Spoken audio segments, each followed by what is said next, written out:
Section 2. You'll hear an introduction about how to make a resume and apply for a job. First, you have some time to look at questions 11 to 17.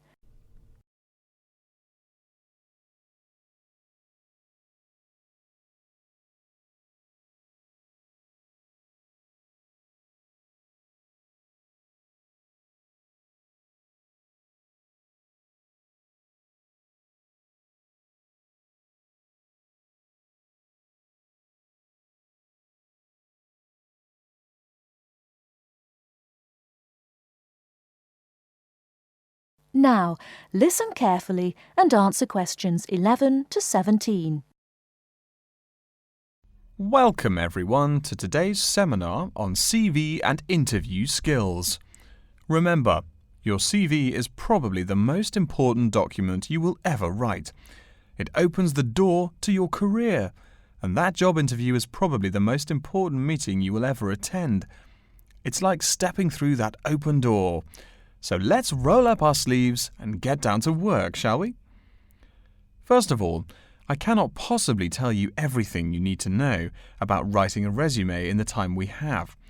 But let me tell you that there are dozens of great websites on the internet. These will give you all the suggestions you need. If you look at the paper I gave you, you will see a list of the dozen most popular sites. I can mention a couple of important points, however. One is that your CV or resume should not be too long. A page is about right. Why? HR departments do not have the time to read long documents. Too many people are sending too many CVs. After all, the economic crisis of 2008 is still very much alive. Everyone needs a job now. No matter how short you make that resume, though, you do not want to forget to tell HR how to contact your references.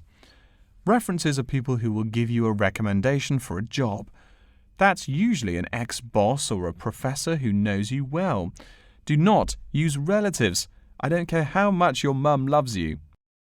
Also, when you send that CV, be sure to include a typed cover letter. A cover letter is a letter where you basically are asking for a job.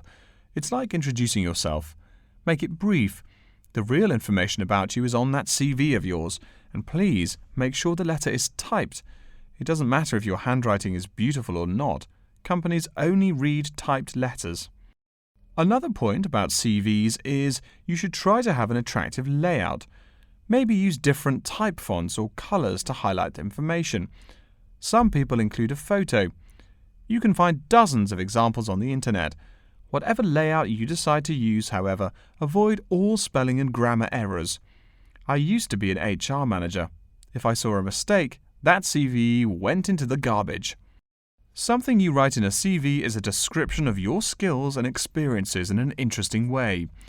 Mention training, too. I mean, these are what get you hired. Do not just say, I have lots of experience, or I have many skills. Tell that boss what you did, for what company, and when. Better, tell him how well you did it. Don't just say, I sold houses. Say, I sold £2 million worth of houses in my first year. That is, say something to make the person reading excited and curious. Finally, speaking of CVs, it's sad, but some people actually forget to provide a contact number. That's pretty silly. You wrote a great CV, you have HR dying to meet you, and they don't know how. You forgot your phone number. Oh sure, if you apply online, they have your email address, but you just showed them you're forgetful. Why are they going to want to talk to you after that? Before you hear the rest of the talk, you have some time to look at questions 18 to 20.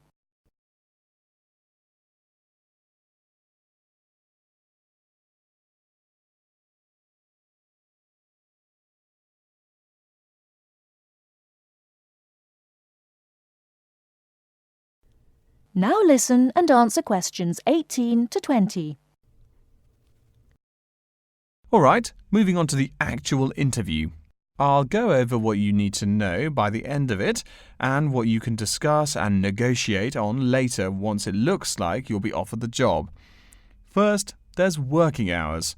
It's not that necessary to hammer out the hours off the bat, especially since it's easy to come off as lazy when the first thing you bring up is how much you're going to have to work.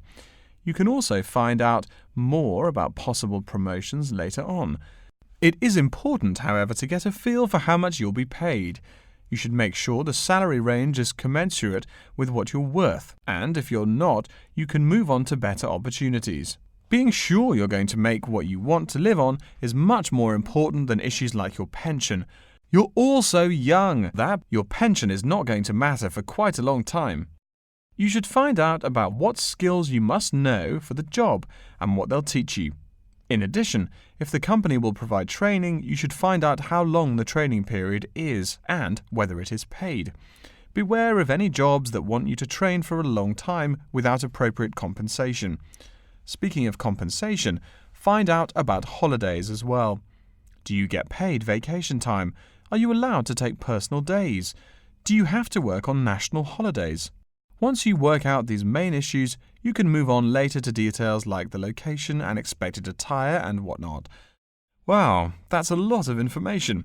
Let's take a break so you can think everything over and ask any questions you may have. Don't hesitate to come and see me if you need any clarification on all this stuff. That is the end of section 2. You now have half a minute to check your answers.